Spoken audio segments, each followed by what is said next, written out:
Chapter 54. The two of them clutched an old aluminum pot. Weaving through the city, Tijou had never imagined that a city without lights would be darker than the wilderness. After walking for just over 10 minutes, the sky dimmed like it had been soaked in ink. The rustling sounds of insects echoed around them, making Tijou feel uneasy. Lin Ting, are you still there? Tijou asked. I'm here, Lin Ting replied. Slow down a bit. Be careful not to fall. I can't go any slower. Tijou glanced at the sky. We can still see a little bit of the road.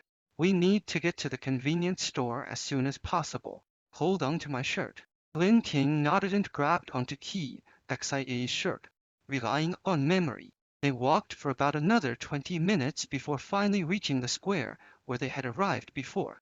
Fortunately, the area was open, allowing them to make out outlines. As they walked east into the square, they spotted a store illuminated by firelight.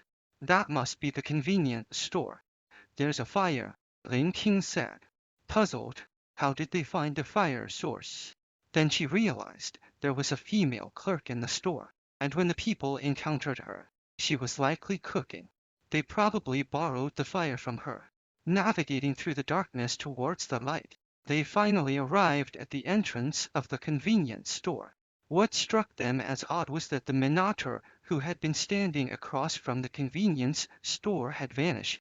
Officer Li, Lawyer Xiang, are you there? Lin Ting tentatively called out. Xiao Ran, Dr. Shen. They could clearly hear movements inside, but no one responded.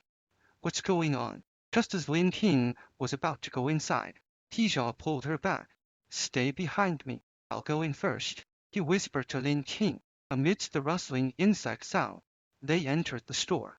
But as soon as Tijou stepped through the door, a wooden board flew toward his face. Fortunately, Tijou was prepared and swiftly dodged to the side, narrowly avoiding the deadly strike. Lin Ting gasped, quickly steadying Tijou. Are you okay? Only then did they see that the person wielding the wooden board was none other than Drive Xiao, followed closely by Xiao Ran. Dr. Li Xiao glanced at Tijou, then at Lin Ting, and managed a faint smile. Oh, it's you too. I thought it was someone else. Tijou scrutinized the two of them, his expression puzzled. Dr. Xiao was stark naked except for a white lab coat, which he had wrapped around himself like a trench coat, and his face looked quite unnatural. Behind him, Xiao Ran's hair was disheveled,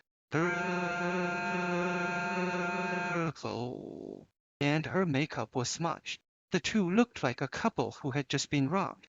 Huddled closely together, Tijou began to piece together the situation, but was at a loss as to how it had come to this. Tijou, don't misunderstand, Dr. Xiao said with a forced smile. She might be injured, and I was just helping her check. What's there to explain? Xiao Ran elbowed Drive. Xiao, stop stammering. Are you even a man? Tijou shook his head. I'm not interested in your business. Where are Officer Li and Lawyer Zhang? Doc? Xiao's awkward smile returned. They went out to investigate the area during the day and haven't come back yet. What? Tijou frowned. They haven't come back yet. I know. It was completely dark. Officer Li had said he would check the nearby area, so it was unlikely they would spend the night outside. The fact that they hadn't returned, could it mean they were dead? Or perhaps they were lying? Tijou slowly stepped inside, surveying the room. Though the floor was still dirty and messy, it appeared there were no fresh bloodstains and no signs of a struggle. A faint bonfire flickered inside, not far from where Han Yimo's body lay, giving the atmosphere a bizarre and eerie feel. Tijou glanced back at the two who seemed guilty and asked slowly, aren't you all on the same team? They haven't returned after dark. Instead of worrying, you're here, having a good time? Well, worrying doesn't help, Dr. Xiao replied. It's so dark, we can't go out to look for them. We'll have to wait until morning. Why should I care? Xiao Ran snapped. When did it become your place to worry about our team? Tijou didn't respond and walked toward the staff room, gently pushing the door open.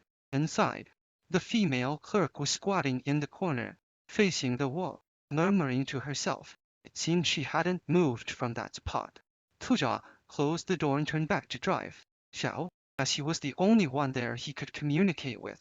Is Dao still here? He Shou asked.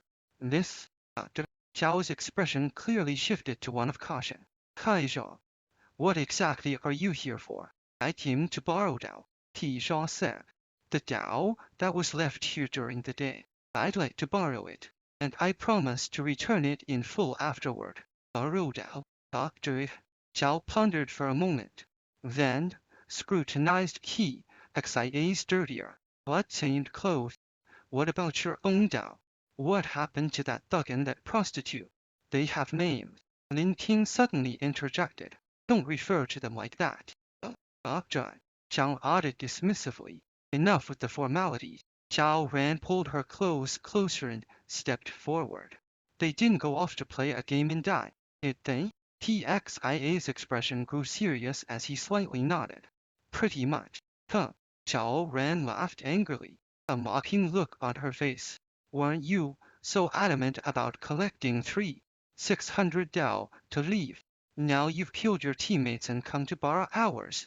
Hearing this, He Shao lifted his gaze to look at the woman and said flatly, while the situation is indeed as you say, I suggest you tread lightly. Dr. Li intervened to ease the tension. Let's calm down. Let's talk this out. He then turned back to Qishou. It's not that we don't want to lend it to you, but Officer Li took the Dao with him. Took it with him. Qishou paused. Yeah, Dr. Li. Toward the restaurant across the way. After you left, they went there to participate in a game and supposedly won. They went somewhere else. Following drive, Xiao's finger. Qishou quickly identified a point of suspicion. What do you mean, supposedly, won? You were so close, and you didn't even know if they won or not. Well, Dr. Xiao chuckled awkwardly, his brow furrowed. Originally, Xiao Ren didn't want them to take the Dao out. But Officer Li insisted on checking it out. They had a disagreement and ended up arguing. We didn't have a way to intervene, so we let them go. After all, who wants to join them in such a dangerous situation? Let. Upon hearing this, TXIA's eyes widened in shock. He grabbed Dr. Xiao by the collar with great force. Hey? Startled by the action, rushed at Qishou. What are you doing? Qishou sidestepped, and then tripped her with his foot, sending her crashing to the ground, landing unceremoniously in the filthy space. Taking a deep breath, Qishou glared at Drive. Jiangnan said fiercely, I was being polite for Officer Li's sake, but you guys actually went your separate ways.